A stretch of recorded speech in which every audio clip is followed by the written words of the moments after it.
I used to be completely addicted to video games. It used to take up an insane amount of my time, an insane amount of my childhood and my life was consumed and absorbed by video games. I've been able to remove video games from my life completely. I haven't properly played video games for multiple years now.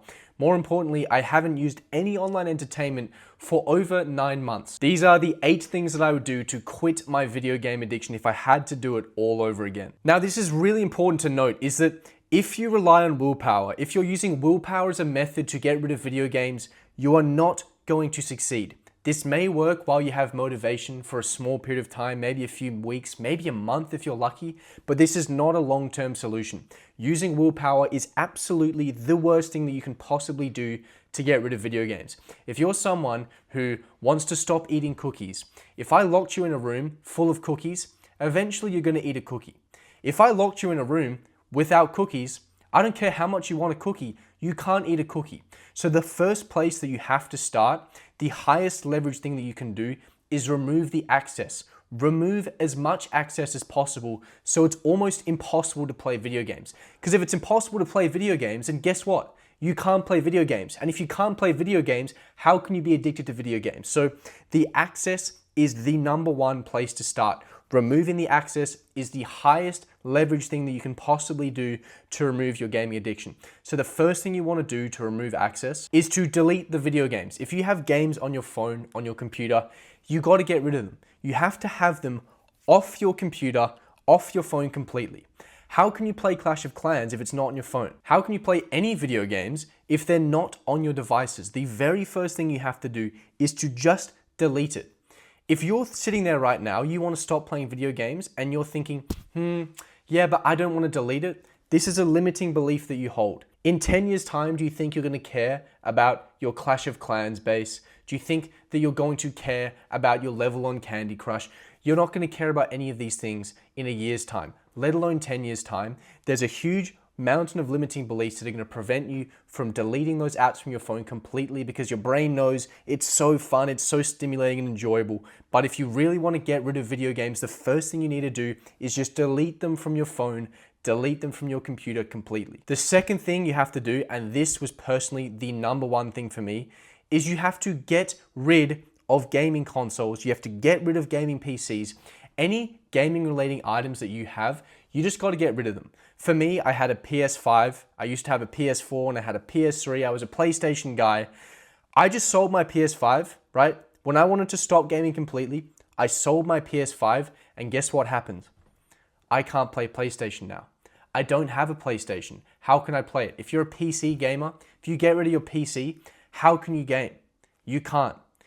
Access. Remember, access is the most important thing that we can do. There's probably another mountain of limiting beliefs standing between you and getting rid of that console, getting rid of that PC. But guess what? If you can get rid of it, if you can get it out of your house, out of your life, you're going to be done with gaming. It is going to be so easy for you to stop gaming if you do not physically have anything to game with. So getting rid of the console, getting rid of the PC, whether you have to throw it in the bin, whether you have to sell it to a friend, whatever you have to do, just get it out the house. That is going to be the best thing that you can do to stop gaming. This is what personally helped me get rid of my gaming addiction completely, was just getting rid of the console, getting rid of the root cause. Now, if you don't want to get rid of the PC, if you don't want to get rid of the console, if you still have a bunch of limiting beliefs that are making you want to keep that item, then the next best thing that you can do is banish it. Don't keep it plugged in. Don't keep it one switch away from you gaming. Make it hard to use. Make it hard to get. Pull it out the wall. Put it in the closet. Put it in the attic. Put it somewhere where it's really hard to access, it's really hard to get to. Because if you have to climb up into a dirty old attic to grab your PlayStation, bring it down, plug it in, set it up, it's a whole lot of admin. And guess what?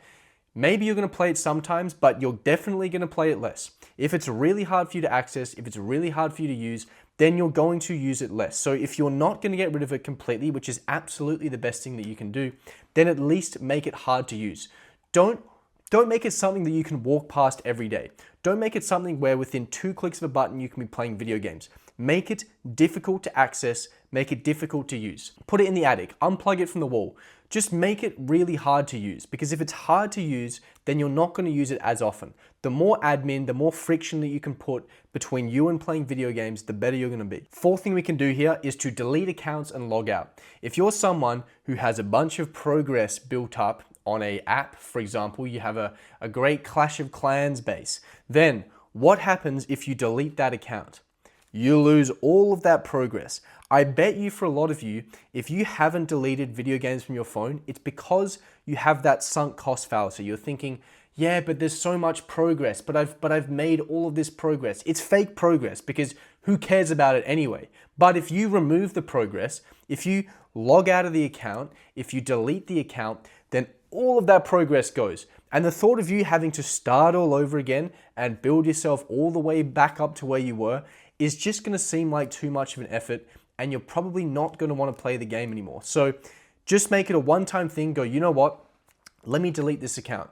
Let me get rid of this account. Let me get rid of all this progress, so that if I decide to go back on the game, I got to start all over again. Because guess what? If you have to start all over again, you're much less likely to want to play that game again. So log out of the accounts, delete the accounts if you can, try and remove your progress. Because if you can remove your progress, there's less of a reason for you to come back, and there's less of a reason for you to keep the games. Fifth thing we can do is remove web access. If you're someone who's playing video games online directly on the internet, then what you can do is you can use applications like Cold Turkey for the computer. You can use settings on your phone, so that if you try and search in that game, that website on the internet, then it just doesn't let you get in there. You cannot access it. The access is blocked. If the access is blocked, that's a lot of friction between you and playing the game. It is impossible for you to access it. And if it's impossible for you to access it, or even if you just have to jump through a bunch of hurdles to access it, it's just more time for you to pause and think, do I really want to do this? Do I actually want to do this? You're probably less likely to do it. So blocking those websites, blocking access to the video games is a very, very good idea. If you're playing video games online, then set up Cold Turkey on your computer so you can't access the games. Set up phone restrictions.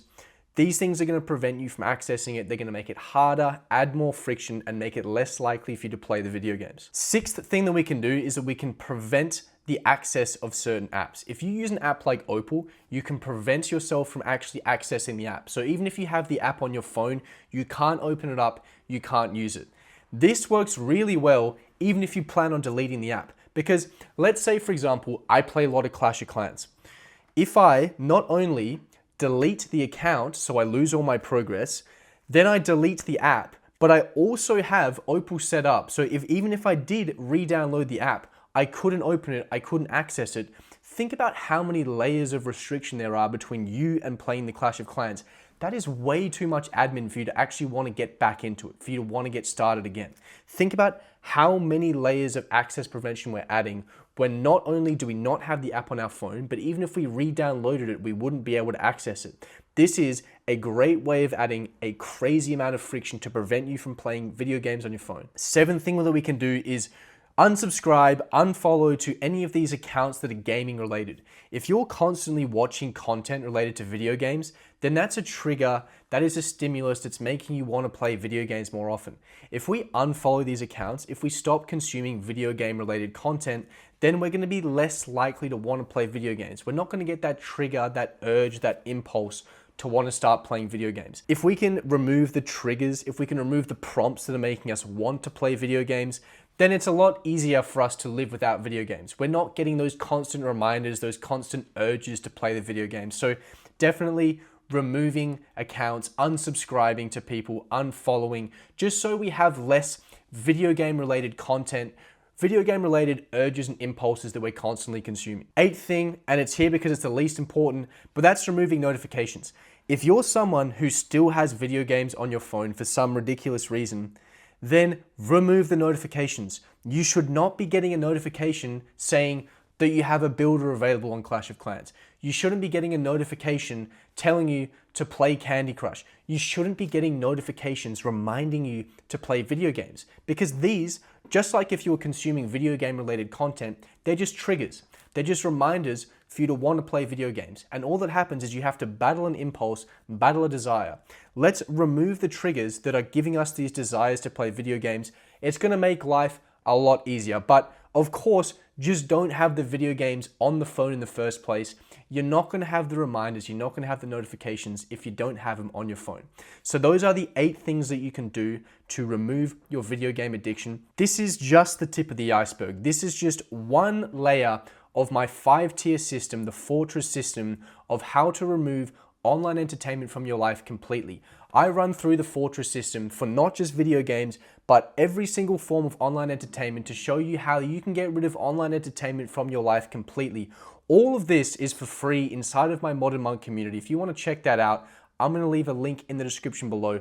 That's the end of the video. If you liked the video, if you found it interesting, if there's a few things that you might be able to add to get rid of gaming from your life completely, then let me know about it. Like the video, subscribe to the YouTube channel. There's probably a video somewhere around here that you might be interested in, so I'll see you in one of those.